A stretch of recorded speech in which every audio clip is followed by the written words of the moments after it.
Et je dois dire qu'aujourd'hui, effectivement, vers la fin du premier trimestre de l'enseignement post-fondamental, où la première promotion justement commence le post-fondamental, nous nous heurtons à des difficultés que je mettrai sous deux volets, deux ou trois volets, parce que les deux premiers volets semblent se ressembler. C'est que le premier volet, nous avons un problème sérieux des manuels qui seraient bien confectionnés, qui pourraient être disponibles. Parce que chaque fois que l'on demande à la RPP, qui était notre maison de vente de manuels scolaires, on nous dit on n'a pas ça.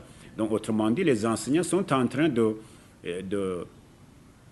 donner pour certains ce qu'ils n'ont pas. Même si nous avons des enseignants qui sont suffisamment qualifiés, qui donnent les matières de leur domaine de qualification, il faut quand même une certaine préparation. Or, il n'y a pas eu suffisamment de formation quant à l'application justement des nouvelles matières ou des nouveaux programmes liés à l'enseignement post-fondamental. Et le deuxième volet, c'est un volet qui est un peu plus technique, s'il faut le dire. C'est un volet un peu plus technique dans ce sens que nous avons dans la même classe post-fondamentale des enfants qui viennent de la 10e et des enfants qui viennent de la 9e. Or, ces deux catégories d'enfants n'ont pas suivi exactement le même programme. Et les enfants qui viennent de la 9e, notamment, acquisent du retard ou des carences dans certaines matières, comme les matières scientifiques, les mathématiques et la physique notamment. Et quand l'enseignant cherche finalement à appliquer le nouveau programme, il risque de délaisser ces enfants qui ont suivi la 9e avec le système fondamental. Alors c'est un problème.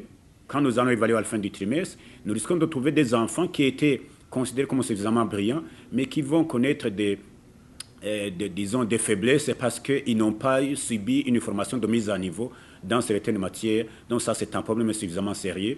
Et comme il n'y avait pas moyen de pouvoir les séparer dans une salle de classe et devant tous suivre le même programme, eh bien, ces problèmes, nous les avons, nous essayons de les surmonter. Mais nous en appelons effectivement au ministère de tutelle à pouvoir probablement nous appeler dans des réunions, parce que c'est à travers des réunions que l'on trouve des solutions, pour que nous puissions donner nos contributions et ensemble, que l'on puisse se corriger avant qu'il ne soit tard, sinon ces enfants risquent d'être sacrifiés, alors que ce sont justement les premiers lauréats de l'enseignement fondamental qui devraient, au bout de 3 années, montrer qu'au niveau de la connaissance pédagogique et scientifique, qu'ils sont au beau fixe.